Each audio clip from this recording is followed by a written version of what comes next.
Hello friends, आज हम बनाने जा रहे हैं आंवला की चटनी। फ्रेंड्स, हम सभी जानते हैं कि आंवला में विटामिन सी सबसे ज़्यादा होता है और इसकी जो चटनी बनेगी वो भी पौष्टिक गुणों से भरपूर होगी। और वैसे भी ये सीज़न आंवला का है, तो इस मौसम में आप इस चटनी को बनाकर रखिए और पूरा साल इसका आनंद लीजिए। आइए बनाना शुरू करते हैं। आंवला की चटनी बनाने के लिए मैंने लगभग 6-7 बड़े साइज़ के आंवला लिए हैं। आंवला खरीदते वक्त आप इस बात का ध्यान रखें कि आंवलों का साइज़ बड़ा होना चाहिए। वैसे तो छोटे साइज़ के आंवला से भी बन जाएंगे, लेकिन बड़े साइज़ के आंवला में जो गुद्दा निकलता है वो ज़्यादा होता है। इस वजह से आंवलों का साइज़ बड़ा हो तो ही बेहतर है। अब हम ये जो आंवला है इनको मैंने अच्छे से वॉश कर लिया है। ये देखिए, सारे आंवला हमने चाकू की सहायता से काट लिए हैं। अब हम बनाने का प्रोसीजर शुरू करते हैं। अब हम लगभग 2-3 काली मिर्च लेंगे और लगभग 1 चम्मच हम जीरा लेंगे और अब इन दोनों को हम ग्राइंडर जार में डालकर ग्राइंड कर लेंगे।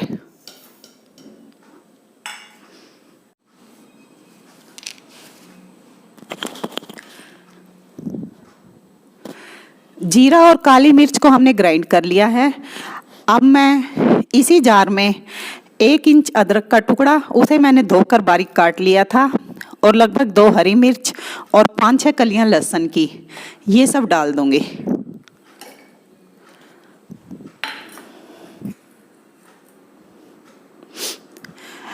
और इन्हीं के साथ अब मैं जो आंवले हमने बारीक काटे थे उनको ग्राइंडर जार में डाल दूंगी। आंवला डालने के बाद अब लगभग 1/4 कप पानी डाल दूंगी। इसमें पानी बहुत ज़्यादा नहीं होना चाहिए, सिर्फ 1/4 कप ही काफ़ी है। अब इन सबको मैं एक बार फिर से ग्राइंड कर लूँगी। हमारा पेस्ट तैयार हो चुका है। अब मैं क्या करूँगी, इसी जार में मैं ये लगभग आधा कटोरी हरा धनिया डाल दूँगी। हमने 1 कटोरी आंवला लिए थे तो आधा कटोरी हरा धनिया लेंगे हम।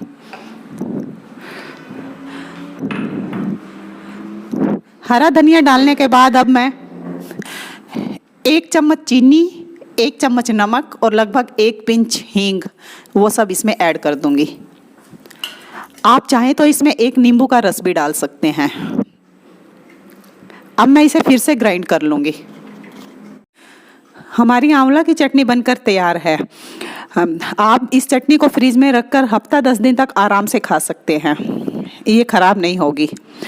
और अगर आप इसे ज़्यादा लंबे समय तक स्टोर करना चाहते हैं तो फिर आप इसे फ्रीजर में रख सकते हैं। खाने से लगभग आधा घंटा पहले आप इसे निकालिए और खाइए। आप इसे रोटी, पूरी या पराठे किसी के साथ भी खा सकते हैं। चाहे तो आप इसे सफ़र में भी अपने साथ ले जा सकते हैं। बहुत ही टेस्टी होने के साथ साथ ये पौष्टिक गुणों से भी भरपूर है।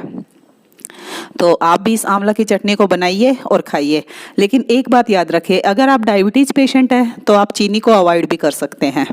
चीनी डालने से सिर्फ टेस्ट में फ़र्क आता है, थोड़ा खट्टा मीठा टेस्ट हो जाता है। अगर आपको मेरी ये रेसिपी पसंद आती है तो आप मेरे चैनल को सब्सक्राइब करना ना भूलें।